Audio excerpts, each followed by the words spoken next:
Whispers Beyond the Veil. Episode 6. The Door That Never Closed. Chapter 1. Echoes in the Glass.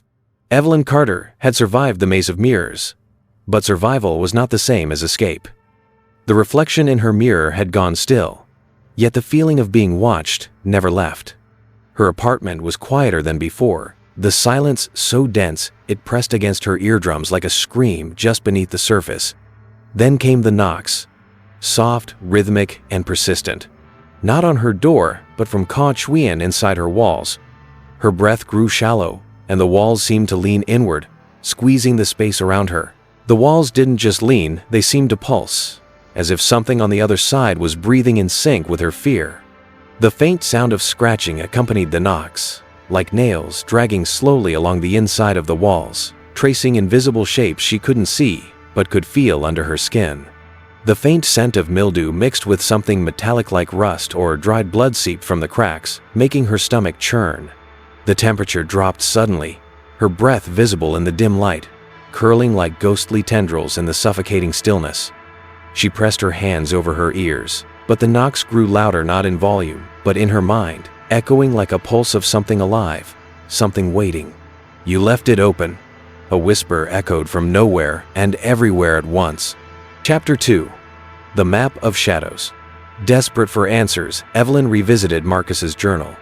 Pages she thought had been blank were now filled with maps not of streets, but of thresholds hidden in plain sight, reflections, doorways, and even shadows. A symbol stood out, recurring like a signature. An eye with a crack running through it. The ink seemed fresh, glistening slightly, as if it had been drawn moments ago. Evelyn swore she saw the lines pulse faintly, as if the symbol itself was breathing, aware of her gaze.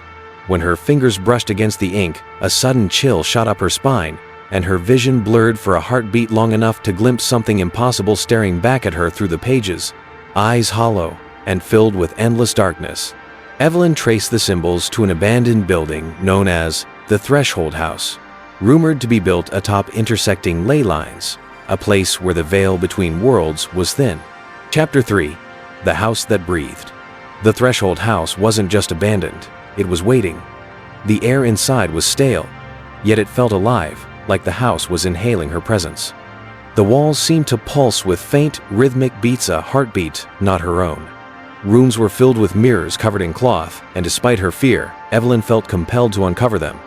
In one mirror, she didn't see herself, but a version of her standing still, eyes black and hollow, a faint smile creeping across its face.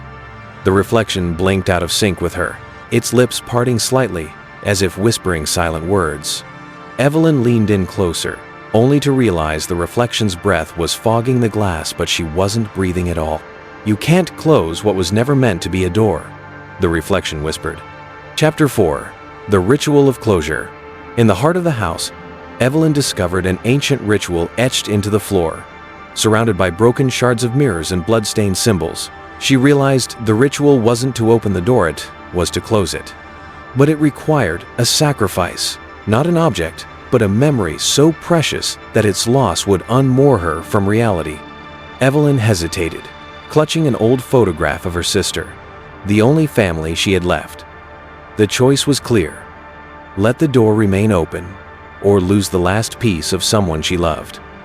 Chapter 5. The Choice That Broke Her. As she began the ritual, shadows grew solid, creeping toward her like living ink. The flames devouring the photograph seemed to anger the darkness, as shadowy tendrils burst from the walls, writhing like living serpents, reaching for her with desperate, claw-like fingers. A voice not her screamed from within the floorboards, desperate and furious, vibrating the very air around her. The walls shook, the floor cracked, and the reflection in the mirror screamed not in fear, but in rage. With trembling hands, Evelyn burned the photograph, her heart shattering with it.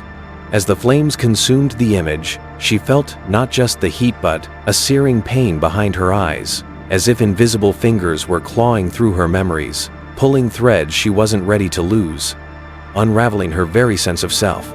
The flames flickered unnaturally, casting shadows that didn't match the room's angles. She heard faint laughter, distorted and childlike, weaving through the cracks in the walls as if mocking her pain.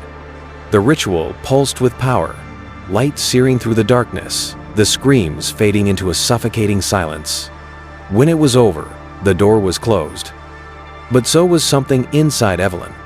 A warmth had vanished, leaving only the echo of a memory she could no longer recall. Chapter 6. The Aftermath. Back home, Evelyn stood before her mirror. This time, the reflection was hers alone. No whispers, no shadows. But when she turned off the lights, for just a second, the mirror flickered, and another version of her smiled in the dark. As she looked away, a faint whisper echoed from the glass oft, but unmistakable. It was her own voice calling her name from the other side, layered with something else, a distorted echo that didn't quite match her tone. Just as she turned away, the faint outline of a hand pressed against the inside of the mirror's surface, fingers tapping softly, rhythmically, as if waiting for her to look back. Then, faintly, a second set of fingers appeared beside the first, followed by the ghostly outline of a face pressing against the glass from the other side, a face that wasn't hers. End of episode 6. The Door That Never Closed.